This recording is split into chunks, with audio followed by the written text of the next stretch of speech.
My name's Luke Menand, and I'm a professor of English at Harvard. I'm trying to make the subject interesting to other people. That's the main job of being a writer, and because it's a subject that I'm interested in. So that's what I really care about. I don't really usually push an agenda, and I don't feel that my main job is to persuade people of something. My main job is to help them think about something.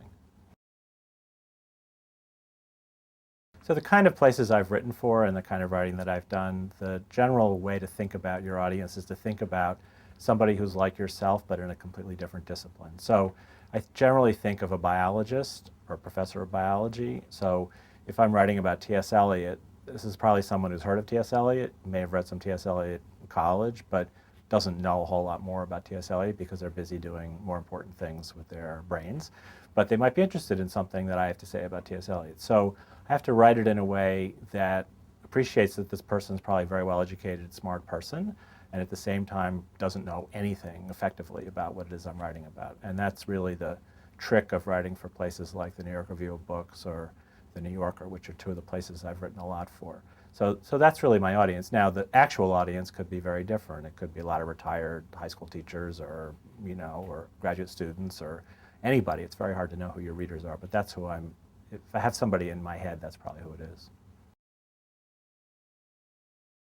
When I was young, I went to college, had a teacher who had been a student of Trilling's at Columbia. This was in California. And I started reading him around that time. And then I went to Columbia as well. And Trilling was still teaching there. I took a course with him. He was not a great teacher, but when I was younger, he was a good model for the kind of criticism I wanted to do because he thought very dialectically. That is to say, he could see in any particular cultural moment things that were happening and things that were going on that would undermine whatever was happening. He had a very good feel for how cultural change takes place, and that's a really complicated question that criticism addresses, I think. So that turn of mind that he had is something that really got me interested in being able to write that way. Now, I wouldn't say he's a model at all for me now, and probably has not been somebody I've read for a very long time. But when I was young, that was kind of what got me interested in doing this kind of writing. I think for most of the 20th century, and certainly through the period when I was in school, print was king, and literature was thought to be the essence of a society or a civilization's expression of itself. You learned French literature, you learned British literature, you learned American literature because that was a way of understanding that particular culture. And I think print is no longer king, no duh. And I also think that the idea that there is such a thing as a national literature that's somehow uniquely expressive of a national soul or culture or mentality is probably also something that nobody really believes in anymore. So the kind of criticism that a Trilling could practice or an Evan Wilson could practice in the 1940s, 1950s is obsolete in that sense. Secondly, I think that when Trilling wrote the Essays in the Liberal Imagination, which came out in 1950, he was writing for educated people, most of them not academics, because the book was actually a bestseller and bought by people far outside the academy. But it was a readership of people who believed that your taste in literature or your taste in music or your taste in painting actually told people something about your values, and particularly your political values. That's what the liberal imagination, that volume, is all about. I don't think people believe that anymore. I don't think people think that it really matters whether you appreciate Henry James more than Theodore Dreiser, to use an example that Trilling used, or whether you prefer the Beatles to the Sex Pistols, or whatever the current version of that argument is. I think people like to have the argument, but I don't think they think a whole lot turns on which side you come out on. So to that extent, the job of the critic, as it might have been conceived in the 1950s or 1960s, was some kind of role of moral arbiter for people, not a huge number of people, but people who were, fairly educated, well-placed people. I don't think anybody really thinks of critics as performing that function anymore. To me, that's a good thing, because to me, I think you want to have available to people lots of opportunities to experience literature, art, movies, whatever it is, without feeling that there's some moral question that's involved in that appreciation.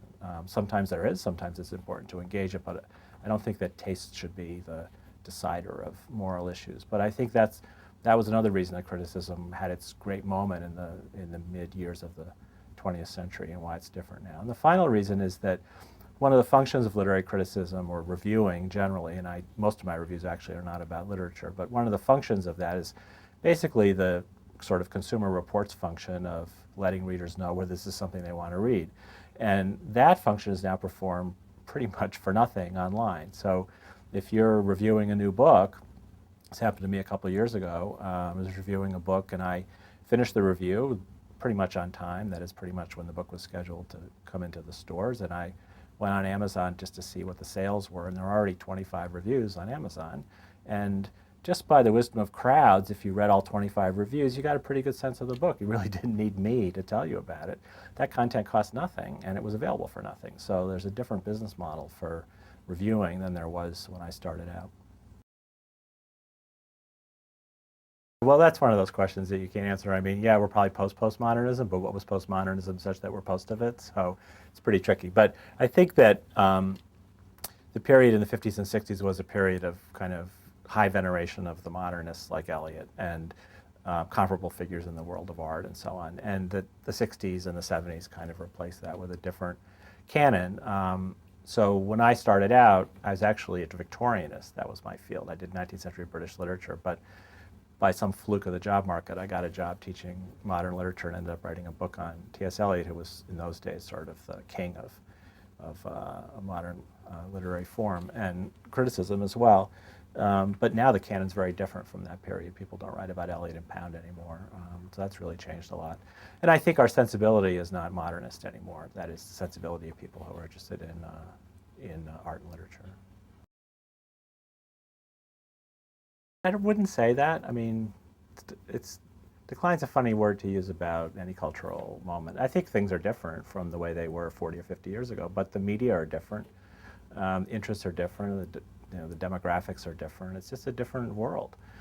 Just in higher education alone, more people go to college now by enormous amounts than went to college in the 50s and 60s. So that represents a whole new literate public that's a consumer of literature, of news, of print, of opinion, and that's a bigger audience and a much more diverse audience than it used to be. So it's really hard to talk about decline. I think it's just things do shift, and then when things shift, one's own role in the culture shifts along with it, and you have to adjust to that. General education, of course, are the courses that every student's required to take in order to graduate from college. And most colleges that have a general education requirement, so-called, use a distribution model. I think that's what Yale uses, in which students have to take 3 courses usually in each of the 3 divisions in the academy: natural science, social science, and arts and humanities. And generally they can take any 3 courses. So that doesn't really add up to a very prescriptive curriculum, obviously, because students can cherry pick the courses that they're interested in or the courses they think will be easy. So a real general education model, that is, say, one that's, I think, has some legitimacy, is one that has requirements that actually are shaped by a rationale of the particular kinds of knowledge that students are going to need. Columbia has one, Harvard has one, Stanford and Princeton have them. Obviously Chicago, St. John's, they have great books, curricula, and so on. So those are the models that are available. My own view is that the general education curriculum that a college picks has to be appropriate for the kind of student body that it has.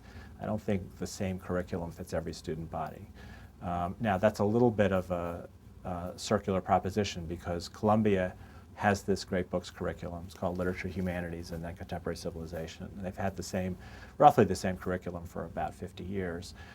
So when students apply to Columbia, they already know, they're already selecting that curriculum as something that they want when they apply to college.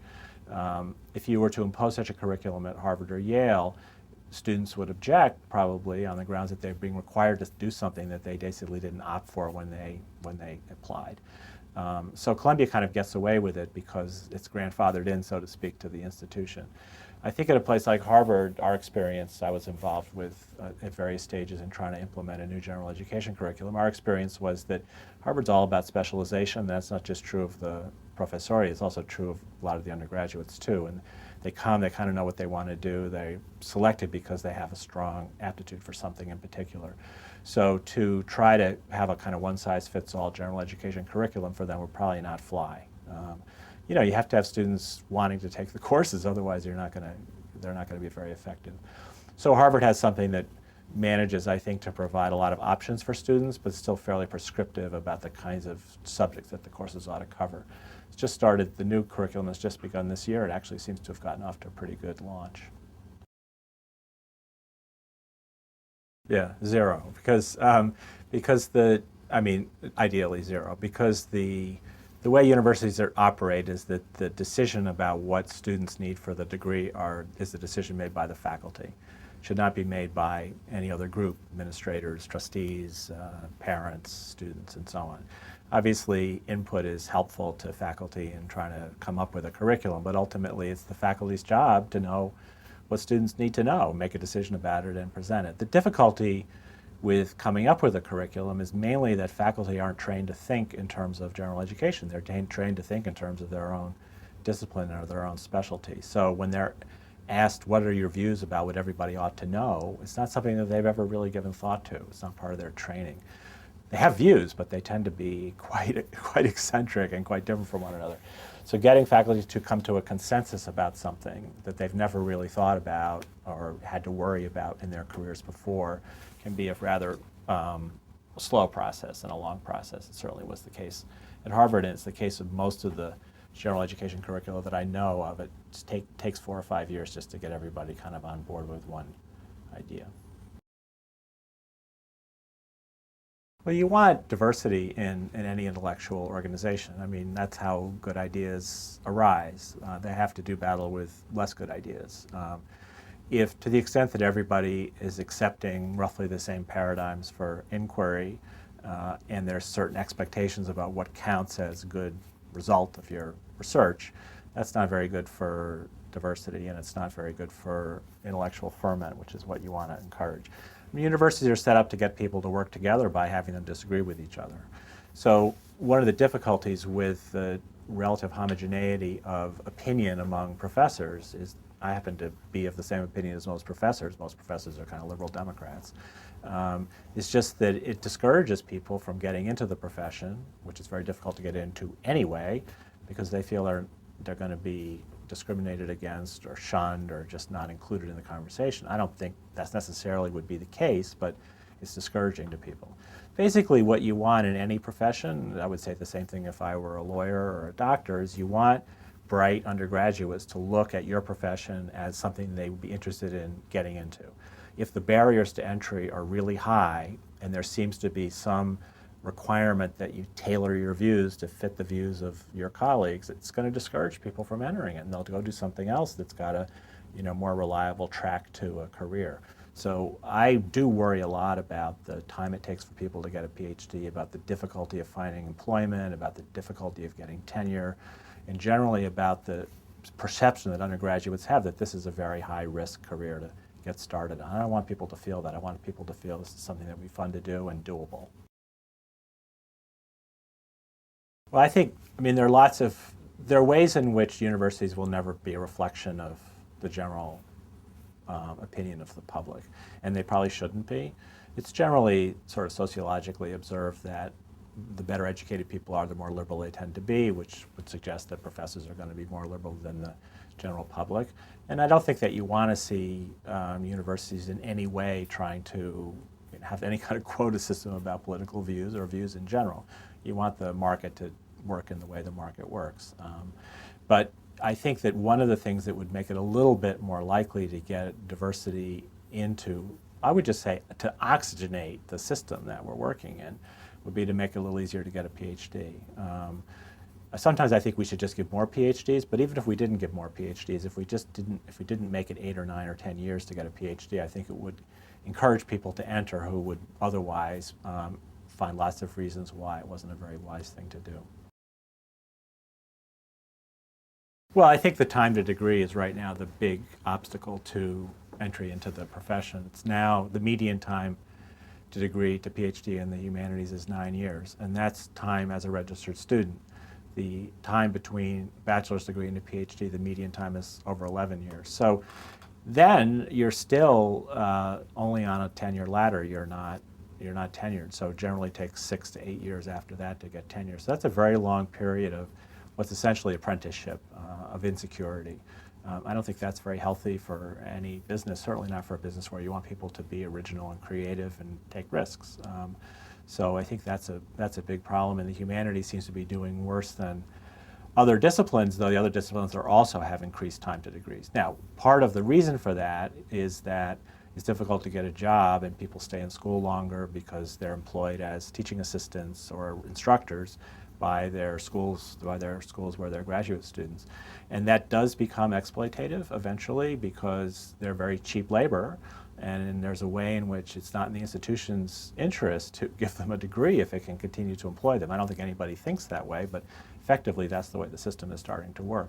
That's a bad morale problem, and it's something that gets into the mentality of the ABDs who do a lot of this teaching. And it's not good for, again, not good for collegiality and not good for intellectual culture. So I think everybody recognizes at this point that we've gotten ourselves into a really weird situation where the supply curve and the demand curve are just not, where they should be, and that it'd be very good for the profession generally and the humanities in particular, because there's a lot of other things that we're struggling with, if we could get the professional training part of it a little more rational and efficient. There's been this period of about 15 years of anxiety about sort of loss of exciting theoretical paradigms, which were very vibrant for about 20 or 30 years after the 60s, and it kind of gave life to literary studies, basically critical theory, post-structuralism, then feminist criticism, and so on. Queer theory, all these other things were exciting and brought people into the field or gave people a new way of reading and teaching this material. And then there's been this kind of drought for a little bit, and the kind of post-theory moment and so forth, which has of course been heavily theorized as well. And right now I feel that the sort of coming thing is this use of cognitive science and talking about why we read and how we read. And there have been some books that people get excited about that have come out in the last 3 or 4 years on this subject. And cognitive science generally, I think, is one of the places in the whole academy where things are happening that everybody in other disciplines is now paying attention to. Even in the economics department, they're paying a lot of attention to it. So that seems to be, when I look at, for example, applications to our graduate program, a lot of people, just even in college, are already expressing an interest in pursuing literary studies in combination with something in cognitive science. My own view at the moment is I don't really see the cognitive sciences actually adding all that much to what we're able to do with texts, we're able to say about them. But that could change. I mean, cognitive science is a rapidly developing area, so it could be that there are some surprises around the corner. That does seem to be kind of where the trend line is leading. And you could say this is just an effort on the part of people in literature to get some street cred in the academy by being scientific. But it's more than that. I think there's a genuine feeling that this is a kind of exciting way of repositioning the subject that we teach, getting away from arguments about the canon and arguments about, ranking and who's the best author and that kind of stuff, and much more in the direction of something that's appropriate to scholarship and research. One of the oddities about responses that you get to what you write, if you get a fair number of them, is that people have very different ideas of what you said. People tend to read with a preconceived idea of what the piece is about. If there are any nuances in the argument, they won't pick them up. Sometimes people won't even finish a piece that you wrote because they've already decided what it is that you want to say, and generally whatever I say in the first half of the piece you should not assume I'm going to end up with, but they don't finish reading them. So, and people read fast and stuff. So you do get odd responses, but a lot of that is just that, that people just aren't reading it quite the way that you wrote it. So I guess the oddest response recently that I got was, I wrote an editorial about Fox News, a comment. That's the sort of editorial first piece in the magazine. And this was a response to some statement from the Obama administration that they were going to not treat Fox News reporters as real reporters.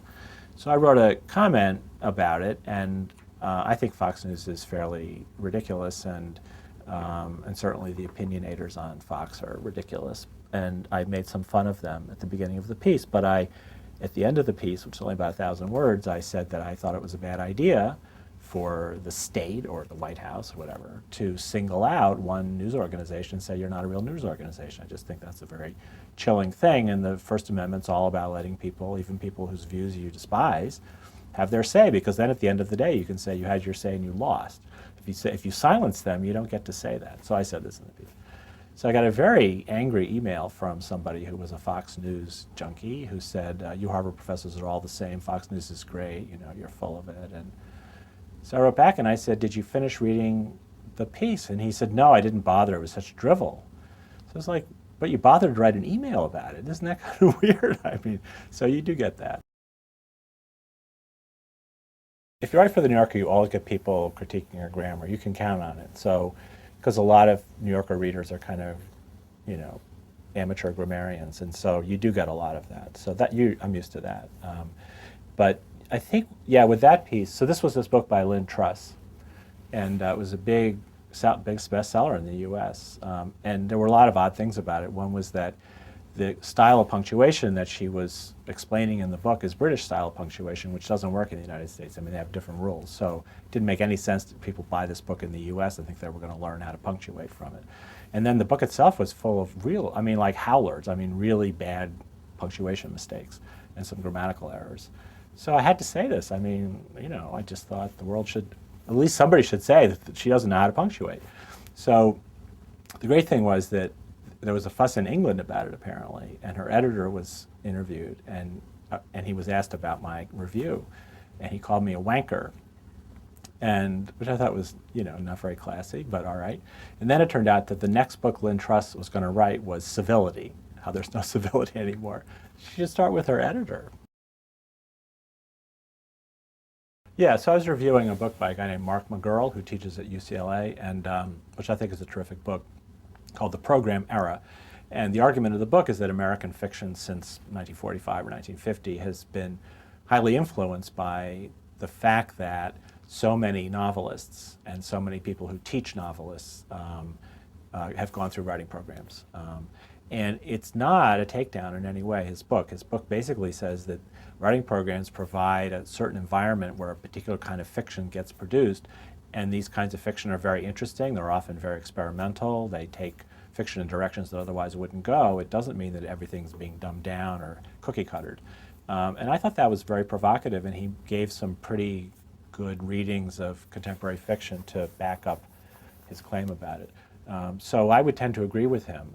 It is different. It's a fact of life since 1950 or so that wasn't true before that. Writers had different ways of organizing themselves and different sort of social groupings in which to perform their work. But the fact that many of them go through the university now does affect what they write, but doesn't mean that what they're writing isn't interesting. As I said in that piece, I myself was a creative writing major in college, and I look back on those experiences with great fondness, and I think they were very good for me too. So I think it's a totally appropriate thing to have inside the academy. I wish I could say it made it better, but it certainly gave me lots of models to bounce off of and learn from. And then part of it is just that I wrote poetry, and not that many people are into contemporary poetry, but if you can hang out with the people who are in your college, it's really a wonderful thing to share, and I really value that a lot. So I'm glad I had the opportunity to do it, and I think it's a good opportunity for students to have. Yeah, I read a book, actually. This was kind of for business, but I really thought it was great. It's called Why Do We Care About Literary Characters? And it's by a professor at Stanford called Blakey Vermeule. And it's an example of what we were talking about earlier, which is trying to apply some of the discoveries of experimental psychology and cognitive science to novels, in particular to ask the question, why is it that people care very much about what happens to a fictional character, given that not only have we never met this person, but the person doesn't exist. But if we see a movie or read a novel and the bad guy gets away with it, we're pretty upset. Well, why would we care? So she has an explanation from evolutionary psychology, but she has some other insights as well into what it means to read and what it means to identify with characters that have to do with the way we relate to other people. And even though I felt the cognitive science part of it, I could take or leave, I thought that her manner of reading novels was great. It's a wonderful book, and she just has a great voice as a critic, and I felt I would follow her wherever she led. Sure, of course, yeah, most of them. Hans Castorp, probably, the Hero of the Magic Mountain. When I was a kid, I read that. I mean, not a kid, probably about 20.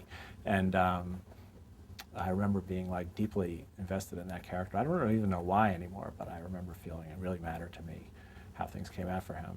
Yeah, no, that's part of why I suppose everybody does get attached to characters, whether in movies or in stories, but I think that that's part of the reason you get involved with literature is because there's something that grabs you about it, and then you want to figure out why. That's part of what the job is, really, is to figure out what is it about this story or this character or this outcome or this style or this voice that gets to you. What's getting to you? What does it mean?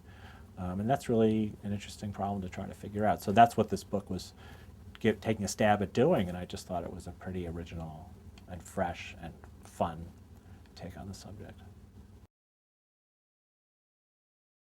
I think the only way I can answer that is to say, in my own case, because students do say, well, how did you get to be a professor and also a magazine writer? So my answer to that is that I didn't plan it, A. B, that to be a professor, you have to pay your professional dues. There's no kind of shortcut to that. So you have to write a dissertation, you have to publish an academic monograph, you have to have, respective peers in your scholarly field and all of that stuff. You can't kind of substitute book reviews for that. At the same time, one of the good things about the profession of being a professor is that you also have time to do what interests you and what you care about or what you're good at. In my case, that did turn out to be magazine writing. I don't know that I would have predicted that, but that's how it turned out. So the fortunate thing for me is that my writing is such, the way I naturally write is such that it's just commercial enough for magazines to publish it and just academic enough for me to have a career in the academy. So it's worked out really well. But I'm not one of the people who has a kind of scholarly hat and writes in a certain way for an academic audience and then puts on a public intellectual hat and writes a different way for a different kind of readership. I generally write the way I write, no matter what. And it seems to have worked for me.